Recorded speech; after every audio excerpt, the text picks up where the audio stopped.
Le mois sacré du Ramadan offre des opportunités de petites affaires. Dattes, cure-dents, chapelets, entre autres, se vendent comme de petits pains dans les rues dakaroises. Les chapelets, c'est à partir de 3 000 jusqu'à 80 000 francs CFA. Mais en cette période de Ramadan, les gens achètent ces chapelets à 500 voire 3 000 francs CFA. Choisissant minutieusement son chapelet, Mohamed explique son penchant pour l'égrenage. Il y a beaucoup de bienfaits dans l'égrenage du chapelet. C'est une manière de psalmodier les noms d'Allah.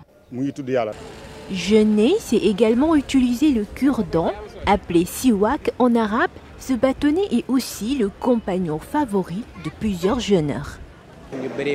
On utilise le cure-dent pour chasser les mauvaises haleines. Il rend les dents éclatantes et en même temps éclaircit les yeux. Les dates ne sont pas en reste. Elles viennent compléter la liste des musts de ce mois de privation. Vendus par paquet ou en détail, il y en a pour toutes les bourses. Les produits de tout ce business entrent dans les préceptes islamiques, affirmation de l'imam Maktar Ndiaye. Il est vivement conseillé aux fidèles, surtout aux jeûneurs, de se curer les dents durant toute la journée du jeûne, n'est-ce pas, pour éviter les mauvaises haleines, n'est-ce pas. Et là aussi, il faut préciser que celui qui utilise le cure-dent en période de jeûne doit faire très attention pour ne pas, pour que les débris en fait du cure-dent ne pénètrent pas dans l'estomac. Parce que si toutefois il y pénètre, le jeûne est annulé, n'est-ce pas?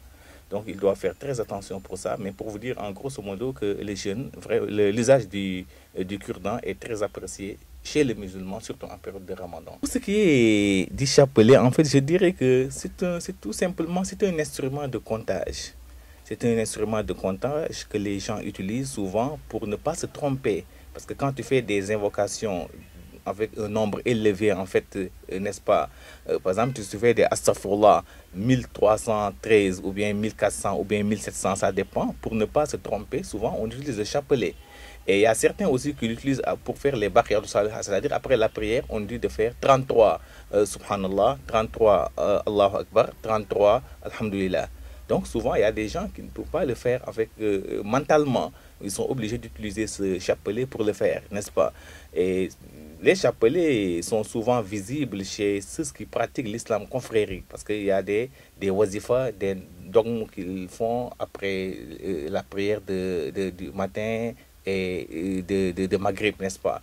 Donc ils utilisent ce chapelet pour compter, n'est-ce pas, pour ne pas se tromper.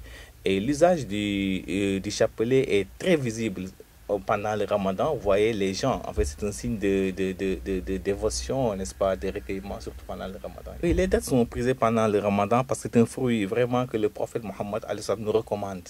Il nous recommande, quand on rompt nos jeûnes, de rompre avec ce fruit-là qui est les dates, n'est-ce pas? Parce que c'est un fruit plein de bénédictions qui soigne même selon la sunna des prophètes, car il assainit notre intestin, régénère notre estomac et débarrasse notre corps de certains produits résiduels, n'est-ce pas? Donc c'est un fruit très recommandé par le prophète Mohammed alayhi salam. Le Ramadan, c'est également l'occasion de faire du business. En plus des dates, cure-dents et chapelets, les livres saints participent davantage au décor des rues de la capitale.